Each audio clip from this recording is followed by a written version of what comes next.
ओम सर्वे नमो नमः। विगुणमस्ते।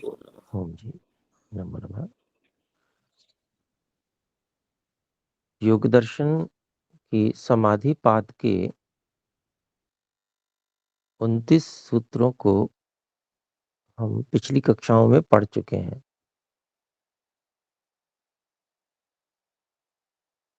यहाँ तक कोई बात अगर शंका समाधान आदि कुछ है तो पूछ सकते हैं। जी अजीत जी बोले। जी नमस्ते जी। ये सूत्र संख्या 28 और 29 के बीच में ऐसा होता है कि हम प्रणव का ध्वनि तो करते हैं और समाधि पाद पर जाते हैं और समाधि तक असंप्रज्ञात समाधि तक जाते हैं, फिर क्यों वापस आ जाते हैं, फिर क्यों वापस आ जाते हैं? आप बोले ना उस कि कुछ क्षण अगर एक असंप्रज्ञात समाधि हो जाए तो खुद को तो पता नहीं चलता है, फिर क्यों आते हैं शरीर को भावना से लेकर, इस शरीर को भावना से लेकर वो तो करते हैं, प्रणव का ध्वनि हो जाते हैं, आहिस्ता आहिस्ता आहिस्ता पूरा निरुद्ध तक पहुंच जाते हैं, फिर क्यों आते हैं? ये क्या संस्कार है या कुछ दूसरा कुछ है ये? जी ओम जी मैं बहुत अच्छी प्रकार से प्रश्न को नहीं समझ पाया कि असंप्रज्ञात समाधि तक पहुंचते हैं।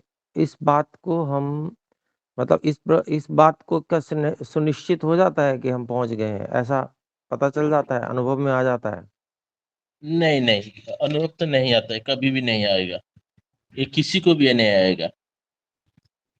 फिर हम करते करते क्यों फिर वापस आ जाते हैं, ये शरीर मेरा है, ये हम योग करते हैं, हम प्राणायाम ओम का ध्वनि करते हैं, ये क्यों आता है? ये तो ऑटोमेटिक होना चाहिए ना, ये कुछ संस्कार में विच्युत हो जाते हैं हम लोग। देखिए संस्कार तो अधिकांश जो हैं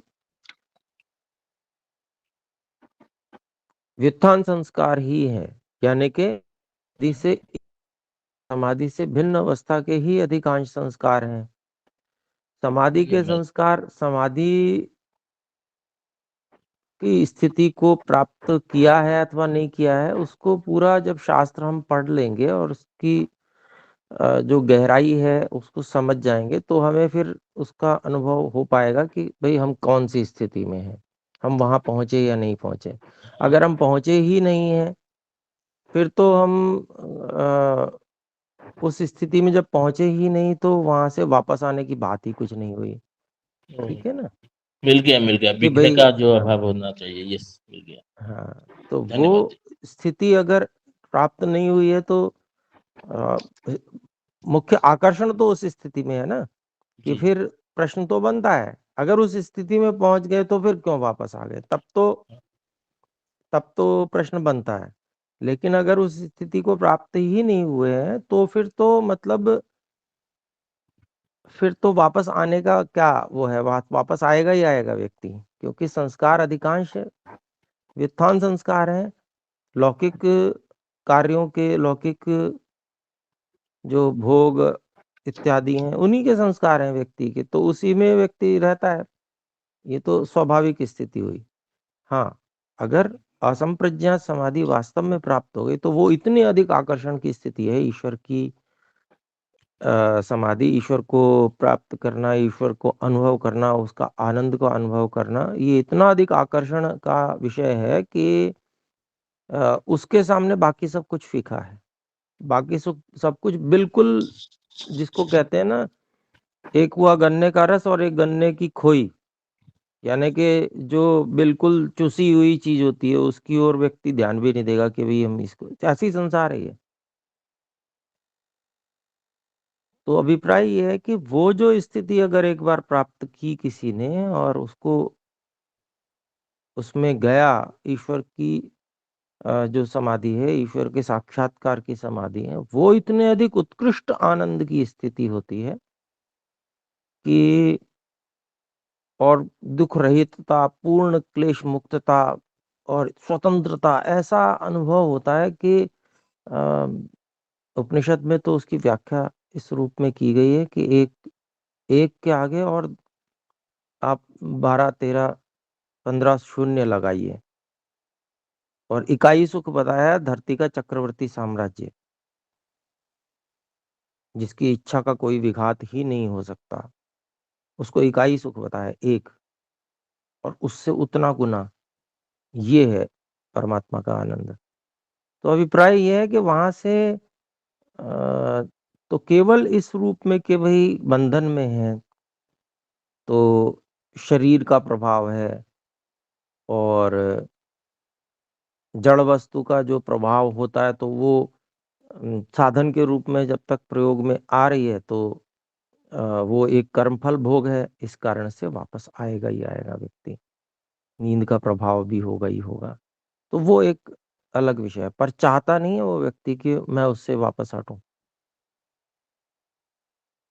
क्योंकि वो इतने उत्कृष्ट अवस्था है, कहाँ ये अवस्था है, इसको तो बिल्कुल ही उसको लगता है कि मैं कहाँ फंस गया, फिर से उसको प्राप्त करने के लिए प्रयास करता है। बिल्कुल आकर्षण नहीं रहता इस संसार में, किंचित मात्र भी, वो स्थिति प्राप्त हो जाए तो संस्कार संसार का कोई आकर्षण ही नहीं है, आप समझ लीजिए संसार में कुछ है नहीं वास्तव में आकर्षण, कुछ ऐसा लगे अगर वो एक झलक भी मिल जाए उसकी असंप्रज्ञात समाधि की किसी व्यक्ति को, तो कुछ भी नहीं, है ही नहीं, समझ लीजिए संसार ऐसा।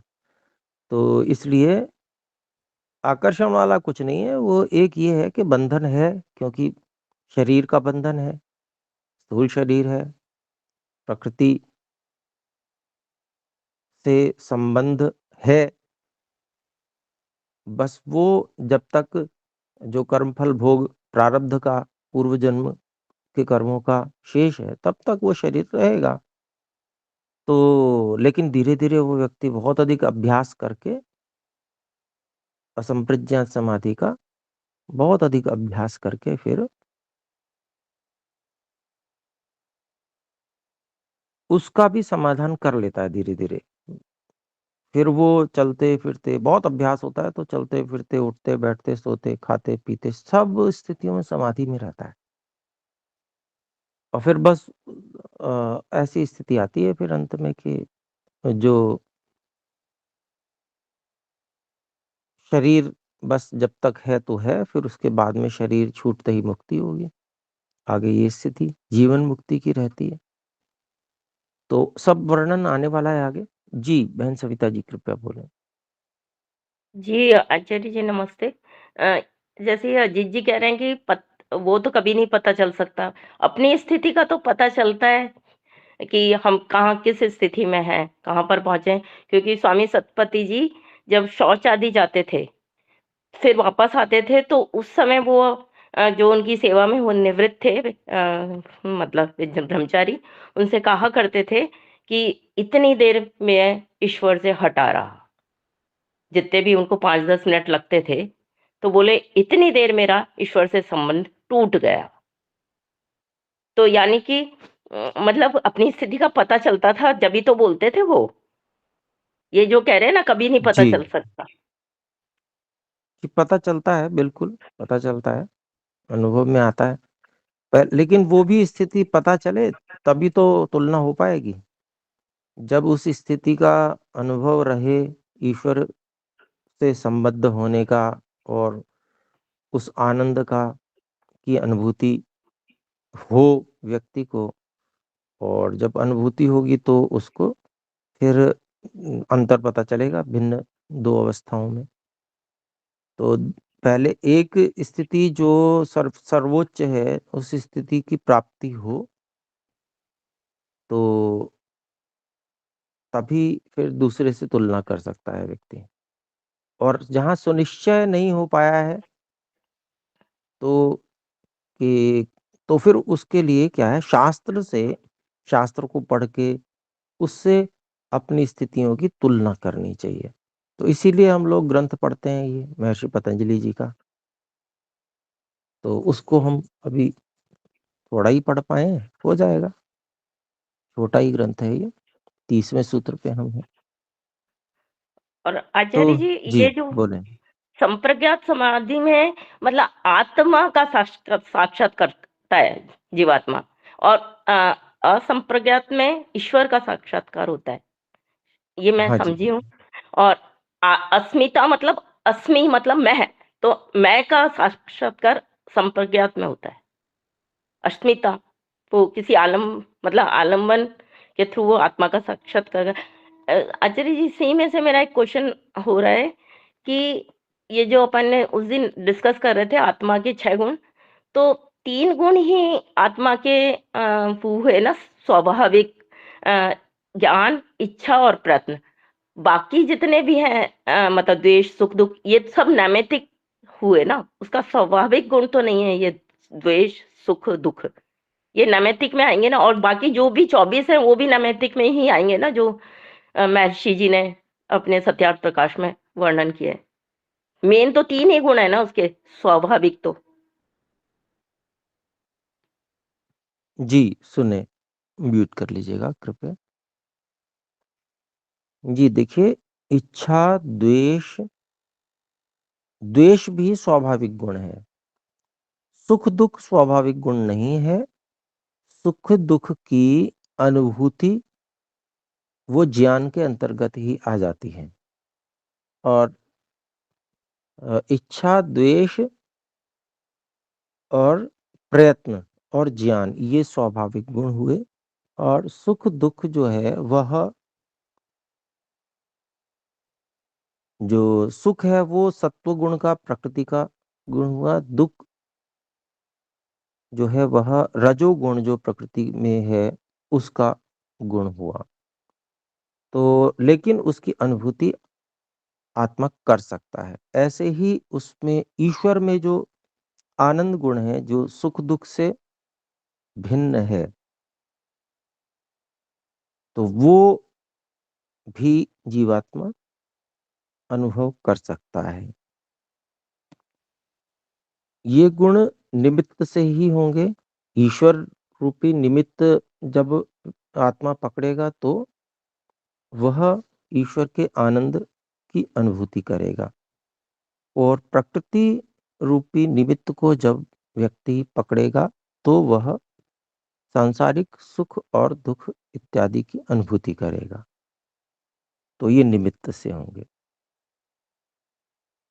ठीक है। द्वेष धन्यवाद। इसलिए है, द्वेष का मतलब वैसा जो क्लेश है वो द्वेष नहीं है। ये द्वेष स्वाभाविक, यानी कि दुख से दूर हटने की इच्छा, दुख को न प्राप्त करने की जो इच्छा है वही द्वेष है केवल। वो मुक्ति में भी रहेगी और जीते जी भी रहेगी ना, द्वेष वाली जी तो। जी और बिल्कुल। इच्छा, द्वेष, प्रयत्न और ज्ञान ये हमेशा रहने वाले हैं। और जब तक प्रकृति का संसर्ग है तब तक सुख दुख भी रहने वाले हैं। जी।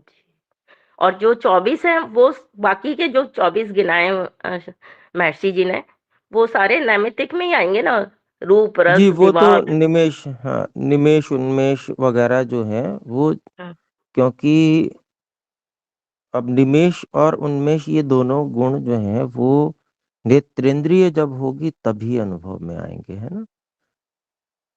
ये जैसे आंख है, स्थूल आंख, उसके ऊपर पलक है। पलक को जब झपकाते हैं तो उसको हम निमेष कहते हैं, खोलते हैं तो उन्मेष कहते हैं। तो ये गुण जो है जब शरीर होगा, स्थूल शरीर, तभी इनका उपयोग हो सकता है। तो मतलब प्रकृति के संसर्ग में जब होंगे, बंधन अवस्था में होंगे, तभी इन गुणों को, इनका अनुभव होगा, इनको पहचान के रूप में देख सकते हैं। वो लिंग है, आत्मा के स्वाभाविक नहीं है।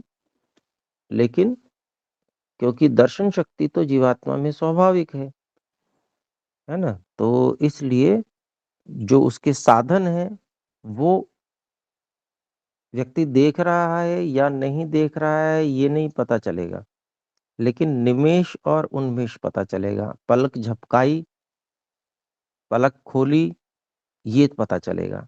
इसलिए वो लिंग है, पहचान। ठीक है जी। दर्शन स्वाभाविक है आत्मा का गुण। जी? दर्शन गुण स्वाभाविक है हाँ जी, मतलब। हाँ। दर्शन, स्पर्शन इत्यादि सारी सामर्थ्य स्वाभाविक हैं, वो ज्ञान के अंतर्गत ही हैं। अच्छा, हम उनको नैमित्तिक समझ रहे थे आचार्य जी, आज क्लियर हुआ। नहीं, नहीं, ये धन्यवाद। सारी ये स्वाभाविक शक्तियाँ हैं। मूल रूप में अगर ये ज्ञान करने की सामर्थ्य नहीं है, तो बाहर ज्ञान भी नहीं किया जा सकता। मूल सामर्थ्य होगी, जैसे सुनने की सामर्थ्य है या बोलने की सामर्थ्य है। बोलने की सामर्थ्य भी स्वाभाविक है। अगर बोलने की सामर्थ्य मूल रूप से नहीं है, तो बाहर भी नहीं आ सकती। ठीक उसी तरह से जैसे लाउड स्पीकर होता है, उसको रख दीजिए, वो खाली पड़ा रहेगा। जब तक आप बोलेंगे नहीं, तब तक वो ध्वनि का विस्तार भी नहीं करेगा। तो बाकी सब यंत्र हैं, मूल रूप से जो बोलने की क्षमता है, वो आत्मा में है। वाक शक्ति है, ये स्वाभाविक शक्ति है। जो इंद्रिय शक्तियां हैं और प्राण शक्तियां हैं, वो सारी स्वाभाविक भी हैं। वो जीवात्मा में स्वाभाविक भी हैं। वो स्वाभाविक हैं, इसीलिए बाद में उनका साधनों से विस्तार हो सकता है, संभव है। स्वाभाविक ना हो तो विस्तार भी संभव नहीं है, ये अभिप्राय है।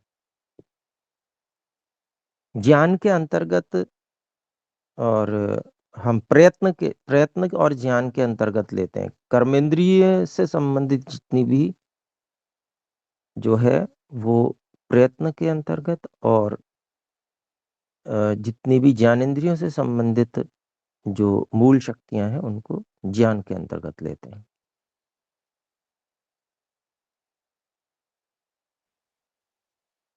ठीक है। से संबंधित को किसके अंतर्गत लेते हैं आचार्य जी, क्या बोला आपने?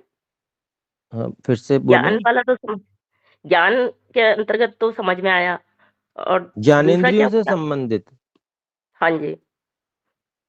और जो शक्तियां, मूल शक्तियां हैं, वो ज्ञान जो गुण है मूल, उसके अंतर्गत ले लेते हैं। और जो कर्मेंद्रियों से संबंधित मूल शक्तियां हैं, जैसे वाक है ना, हस्तपाद इत्यादि, ये प्रयत्न के अंतर्गत ले लेते हैं। अच्छा, हाँ जी, बहुत अच्छा समझाया आचार्य जी आपने, धन्यवाद। जी, धन्यवाद। तो थोड़ा सा पाठ जी बोले अजीत जी। जी, अभी मुझे समझ में ये आया कि आर्ष ग्रंथ का जो ज्ञान है, उसको आहरण बिना कुछ नहीं संभव है। पूरा एक ही सम्यक सम्यक आर्ष ग्रंथ का ज्ञान होना चाहिए, इसीलिए हम प्रीमेच्योर हो जाते हैं। ये सब पहले ही शंका हो जाता है। अगर हम इसको पूरा का पूरा सटीक और सम्यक रूप से ज्ञान आहरण कर लेंगे, आप जैसे महानुभव से और दूसरे के साथ, तो ये सब ऑटोमेटिक शंका समाधान हो जाएगा। ये मुझे मालूम हो गया। धन्यवाद, बहुत बहुत धन्यवाद, बहुत बहुत धन्यवाद महोदय। जी बिल्कुल। ये जो योग दर्शन है, अगर ये कोई पहली बार पढ़ते हैं, तो अगर इससे पहले मान लीजिए सत्यार्थ प्रकाश पुस्तक है महर्षि दयानंद जी की, ऋग्वेदादि भाष्य भूमिका आदि, जो महर्षि दयानंद जी ने हिंदी भाषा में ग्रंथ लिखे हैं, तो छोटे छोटे ग्रंथ भी हैं। तो ऐसे इन ग्रंथों का अध्ययन कर लेने से बहुत सारा शंका समाधान पहले ही हो जाता है। ये बिल्कुल सही बात है। तो आरंभ में बहुत सारा स्वाध्याय अगर हम कर लें, तो बहुत अच्छा रहता है, और उसके बाद में फिर ये सारी चीज़ें बहुत अच्छे से स्पष्ट होती चली जाती हैं, समझ में आती चली जाती हैं। तो वो क्रम वही है। अगर हम किसी और को भी कहें, तो जैसे हम गए थे गुरुकुल, तो आचार्य जी ने सबसे पहले हमें सत्यार्थ प्रकाश का पहला, दूसरा, तीसरा और 7वां, 8वां, 9वां ये सब उल्लास पढ़ने के लिए कहा था, कि पहले आप इतना अध्ययन करें, इसमें गहन अध्ययन करके कोई शंका समाधान है वो करें।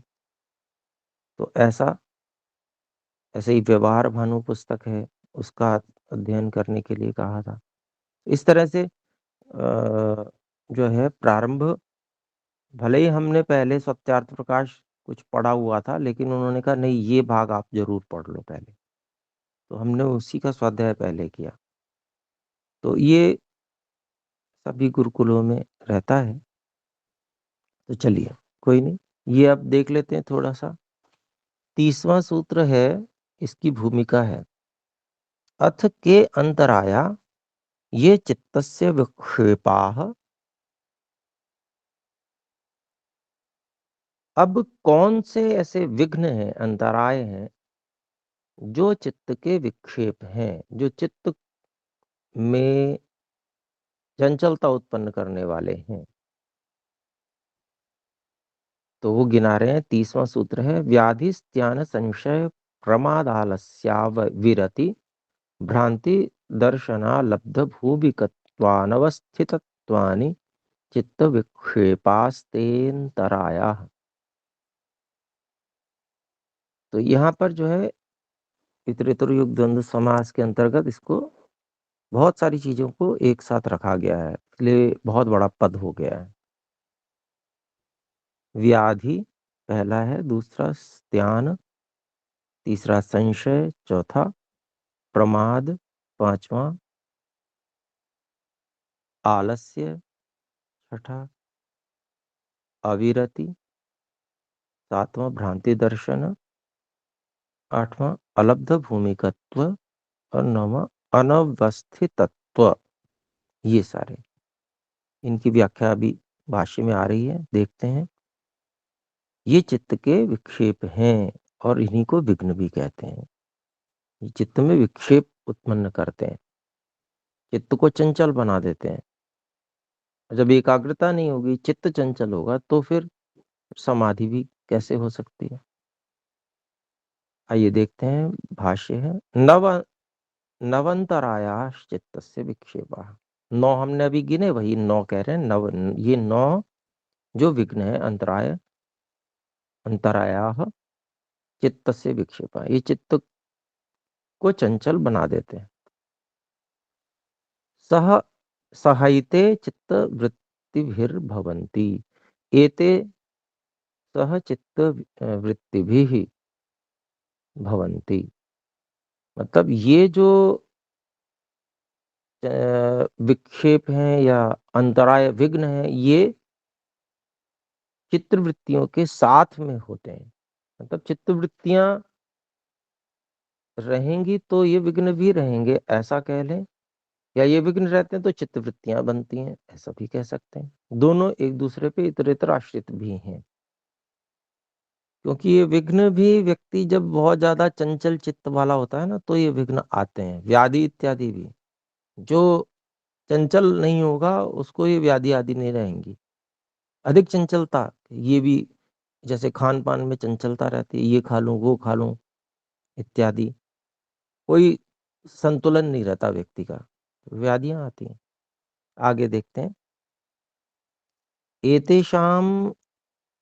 एतेषाम अभावेन भवन्ति पूर्वोक्ता चित्तवृत्तयः। और ये एतेषाम, इन विघ्नों के अभाव होने पर पूर्वोक्ता चित्तवृत्तयः न भवन्ति, पहले जो चित्त की वृत्तियां कही गई हैं, विभाग करके कही थी ना, कि 5 होती हैं और अक्लिष्ट और अक्लिष्ट होती हैं। हमने उदाहरण भी देखने का प्रयास किया था। तो ऐसी जो चित्तवृत्तियां हैं, वो अगर विघ्नों का अभाव हो जाए तो फिर ये चित्तवृत्तियां नहीं रहती। विघ्नों विक्षोभों का अभाव होने पर, तत्र पहला, उसमें उनमें से पहला बता रहे हैं, व्याधिर धातु रसकरण वैषम्यम।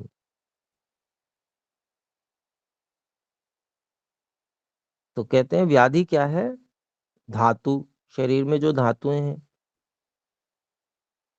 7 धातुएं, 8वीं फिर ओज वगैरह भी, तो मतलब सभी वो धातुएं हैं। रस, उसको उदाहरण के रूप में एक धातु का नाम दे दिया, रस।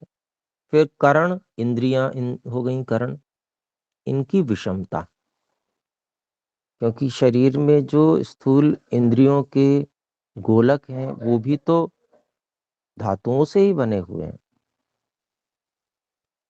तो इनकी विषमता होना, ये सम अवस्था में न रहें, इसी को व्याधि कहते हैं। यानी कि हम दूसरे शब्दों में वात पित्त कफ कह सकते हैं, सम अवस्था में न हो।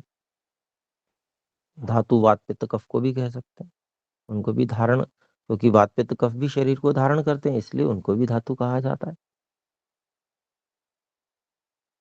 फिर आगे कहते हैं स्त्यानम अकर्मण्यता चित्तस्य। स्त्यान किसे कहते हैं? चित्त की अकर्मण्यता, मन किसी चीज के लिए काम कर न करने का मन करना, मन में कि बस कुछ न करने की इच्छा, और अकर्मण्यता, तो वो ये स्त्यान कहलाता है। ये भी जो है बहुत बड़ी बाधा है। संशय उभय कोटिस विज्ञानम। संशय क्या है? दो, उभय कोटि, दो पक्षों में, दो पक्षों को स्पृक छूने वाला जो ज्ञान है, ऐसा ज्ञान जो दो पक्षों को छूता है, वो संशय है। उसको उदाहरण दिया, स्याद इदम एवं नैवम च, नैवम स्याद इति। तो यह बात ऐसी है या ऐसी नहीं है। ऐसा जब एक ही बारे में दो बातें रहती हैं, क्या ऐसा है अथवा ऐसा नहीं है, तो ये संशय वाली स्थिति है। प्रमादः समाधि भावना, समाधि साधनानाम अभावनम। समाधि के साधनों को करने की इच्छा न होना, उसकी अभावना होना, वो प्रमाद है। मतलब जानते हुए भी कि करना चाहिए और व्यक्ति लापरवाही करता है। आलस्यम कायस्य चित्तस्य च गुरुत्वाद अप्रवृत्ति ही। आलस्य क्या है? शरीर का और चित्त का, चित्त में मन में भारीपन होने से शरीर और चित्त का की प्रवृत्ति न होना समाधि के साधनों को करने में, ये आलस्य है। और ये किस लिए होता है? ये भी गलत आहार विहार से होता है। भारीपन है शरीर में, मतलब कफ बढ़ गया तो भारी भारी लगेगा, तंद्रा सी आएगी, है ना। तो इस तरह से चित्त भी, फिर चित्त को भी तो शरीर से ही, स्थूल शरीर से ही वहां पर भी उसको भी शक्ति मिलती है, तो उसी तरह की शक्ति उसको भी प्राप्त होगी। तो ये आलस्य की स्थिति रहेगी। फिर है अविरत अविरतिश्चित्तस्य विषय संप्रयोगात्मा गर्तः। अविरति कहते हैं जो इंद्रियों के विषय हैं, अ नहीं है, विषय संप्रयोगात्मा गर्तः। अविरति ही चित्तस्य विषय संप्रयोगात्मा गर्तः। तो अविरति क्या है? कि चित्त की जो इंद्रियों के विषय भोग हैं उनसे संपर्क करने, विषय भोगों से संपर्क करने के स्वरूप वाली संप्रयोग आत्मा, इस स्वरूप वाली जो गर्धा, गर्धा कहते हैं तृष्णा को, एक प्यास जिसको कहते हैं, हाय मुझे ये चीज मिल जाए, ये जो इच्छा रहती है इसको, तो ये अविरति है। और भी दो लग गए, रति तो भोग को ही कहते हैं, है ना। तो विरति हो गया भोग से पृथक हो जाना, फिर भोग से पृथक न होना, तो 2 बार निषेध हो गया। फिर है अविरति के बाद में भ्रांति दर्शनम विपर्यय ज्ञानम। फिर है विपर्यय ज्ञानम विपरीत ज्ञान, इसको हम वहां भी देख के आए वृत्तियों में भी। फिर है अलब्ध भूमिकत्वम समाधि भूमेह अलाभः। समाधि की जो अवस्था है उसको प्राप्त न कर पाना, अर्थात बहुत परिश्रम कर रहा है व्यक्ति, कोशिश कर रहा है कि मुझे समाधि की प्राप्ति हो, लेकिन कुछ ना कुछ कारण बन जाता है, वो उसको प्राप्त नहीं कर पा रहा। इसको अलब्ध भूमिकत्व कहेंगे, समाधि की अवस्था को प्राप्त नहीं कर पाना। फिर अनवस्थितत्वम यत् लब्धायाम भूमौ चित्तस्य अप्रतिष्ठा। तो कहते हैं कि जो अनवस्थितत्व क्या है कि थोड़ी थोड़ी कभी कभी कुछ अवस्था की प्राप्ति होती है, कुछ समाधि अवस्था कभी कभी ऐसा लगता है कि कहीं ये मेरी स्थिति मुझे मिल गई है, ऐसा लगता है, लेकिन तुरंत छूट जाती है, थोड़ी देर के लिए मिलती है फिर छूट जाती है। ऐसी इसी को कह रहे हैं यत् लब्धायाम भूमौ। प्राप्त जो समाधि की अवस्था है उसमें चित्तस्य अप्रतिष्ठा, उसमें चित्त का ठहरना नहीं,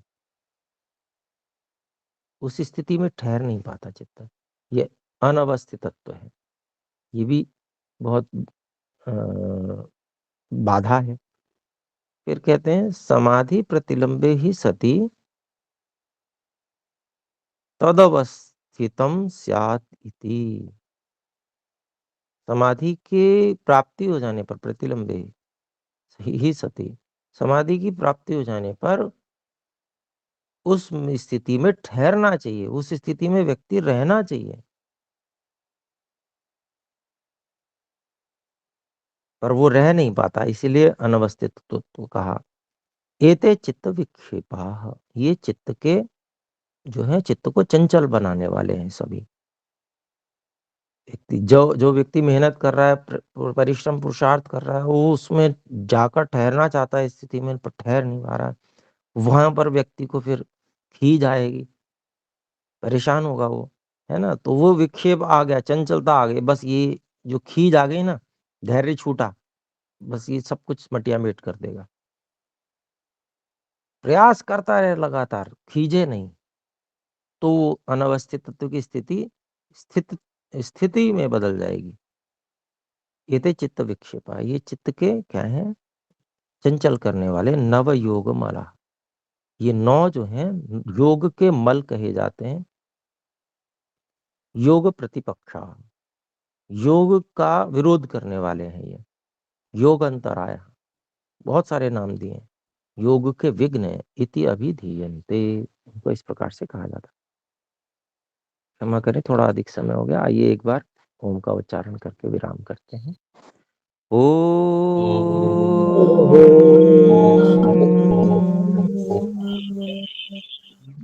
सभी को सादर सादर नमस्ते। नमस्ते। नमस्ते। नमस्ते।